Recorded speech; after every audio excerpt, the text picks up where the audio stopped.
बोलिए sir. Sir, this is your first visit to Ji, sir. Tripura. What are the priorities that you are keeping? Priority is to make sure that Congress, at least in 2023, we do everything possible to come back to power. People will say that we have become quite weak.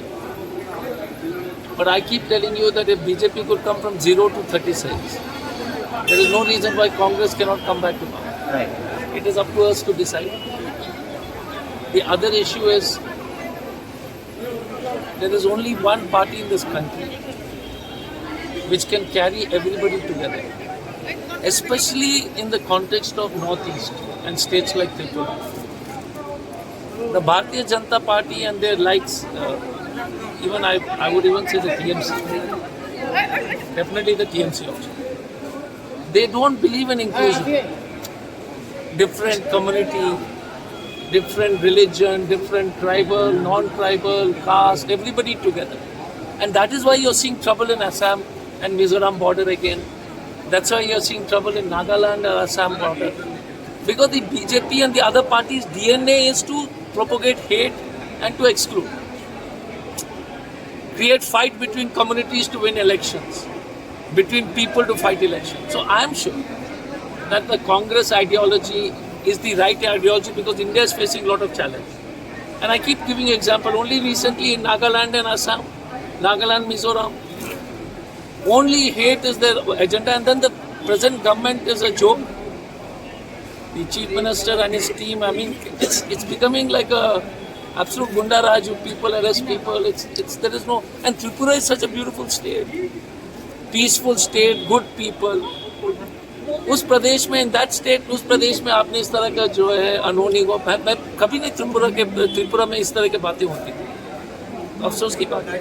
But I am sure, but my request is to all the people in the party, through you and everybody else, and to all the people of Tripura, the Congress is the only party which can unite India, and we'll fight together, and we will make sure that in the next 1.5 years, before 2023, we'll do everything possible to win your confidence. It's not that we are saying just vote for us. We'll work on the ground hard and we'll try our best. Sir, you're speaking about unity, but at the same time, two of your president had resigned on that. There is inner fight in Congress, particularly I'm talking about Tripura. How do you? No, it happens. Look, every party has challenges. I'm not saying it didn't happen. My thing is, this is part of political process. Is unfortunate, right? But we must be better in listening to our leaders. We must be better in listening to our workers. We must be better. I mean to say is people like me also. We all must listen to all the karyakarta, all the workers of the party, all the district president, block president, panchayat president, senior leaders. We must listen. That's why I said I'll meet everybody. One-to-one, anybody can meet me. You don't have to have any post. I will meet you till 12 in the night, till the last man goes. But the important part is, we must all remove our differences. If Congress doesn't fight Congress, then we can remove BJP tomorrow. Okay? If Congress across India, if we don't fight each other, we can remove BJP tomorrow. We must stop fighting each other. All differences inside the room. No difference outside the room. Thank you.